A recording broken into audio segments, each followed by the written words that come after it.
আমার আগে আরো অনেক কেউ বলে গেল কথা। এই স্কুলটা এখানে বেশ কিছুদিন ধরে দেখছি আমরা, আসি বাইক নিয়ে চলে যাই, কেমন এর লেখাপড়া হয় সেটা হয়তো কখনো ধ্যান দিই।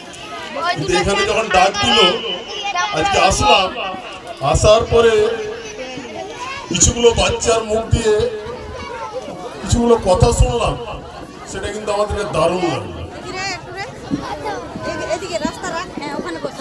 এই ছোট ছোট বাচ্চাদেরকে যিনারা শিক্ষা দেয়, তিনাদের মাথাটা খুব শান্ত, শান্ত বলেই কিন্তু তারা শিক্ষা দিতে পারে ছোট ছোট বাচ্চাকে।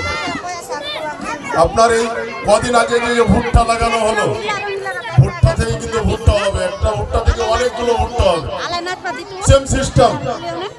আপনি আপনার বাচ্চাটার বয়স যখন 3 বছর হবে, আপনি এই ছোট ছোট স্কুলগুলোতে বাড়ির পাশে হাত ধরে রেখে যাবেন, কেন রেখে যাবেন? শিক্ষার জন্য। আজকে আপনি যদি ওই 3 বছরের বাচ্চাকে আপনি যদি স্কুলে না দিতে পারেন, আপনার বাচ্চা কিন্তু শিক্ষা করতে পারবে না। কেন পারবে না? মানে 3 বছর বয়সে কিন্তু ওই বাচ্চা দিতে হবে স্কুলে। স্কুলে আপনি 3 বছর বাচ্চাকে দেওয়ার পরে 1 বছর মানে 4 বছর হবে, আপনি বুঝতে পারবেন না, বলবেন যে পয়সা দিলাম তুই আমার বাচ্চা কি শিখলো। কিন্তু না, পরিবেশের সাথে খাপ খাওয়াতে হবে। মানে স্কুলের যে একটা পরিবেশ, সেই পরিবেশে যখন চলে যাবে তখন ওই পরিবেশটা ধরে নেবে, তোমার বাড়ির পরিবেশটা কিন্তু ছুটে যাবে। ভাগনা, এই কথা বলার আগে আমি এই জায়গাটার কিন্তু একটা আনন্দ আলাদা পেয়েছি। মানে দেশের মহল অনেক রকম বলে, কিন্তু আমি এখানে দেখছি চারিদিকের মহলটা দেখো, এখানে কিন্তু হিন্দু মুসলিম সবাই আছে।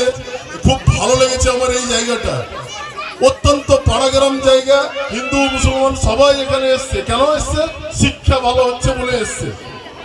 তো আমি তোমাদেরকে বলবো, মা বোনদেরকে বলবো, আপনার স্বামীরা কামাই করে নিয়ে এসে আপনাকে দিতে হবে, স্কুলের বেতনটা দিতে হবে, কিন্তু বাচ্চাটাকে লেখাপড়া করার দায়িত্ব কিন্তু আপনাদের। কেন?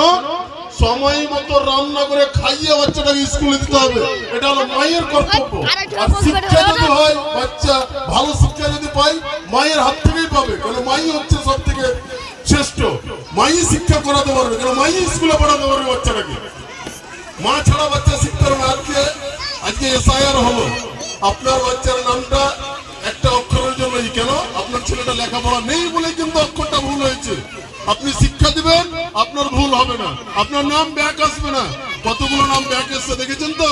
প্রত্যেক বুথে ব্যাক আসে। কিসের জন্য? আমরা মূর্খ বলেই আমাদের নামগুলো ব্যাক আসে। আপনি শিক্ষা করান, শিক্ষা দেওয়ান, কোনোদিন কোনো নাম ব্যাক আসবে না, কোনো এসআইআর নাম ব্যাক আসবে না। আসসালামু আলাইকুম। নমস্কার।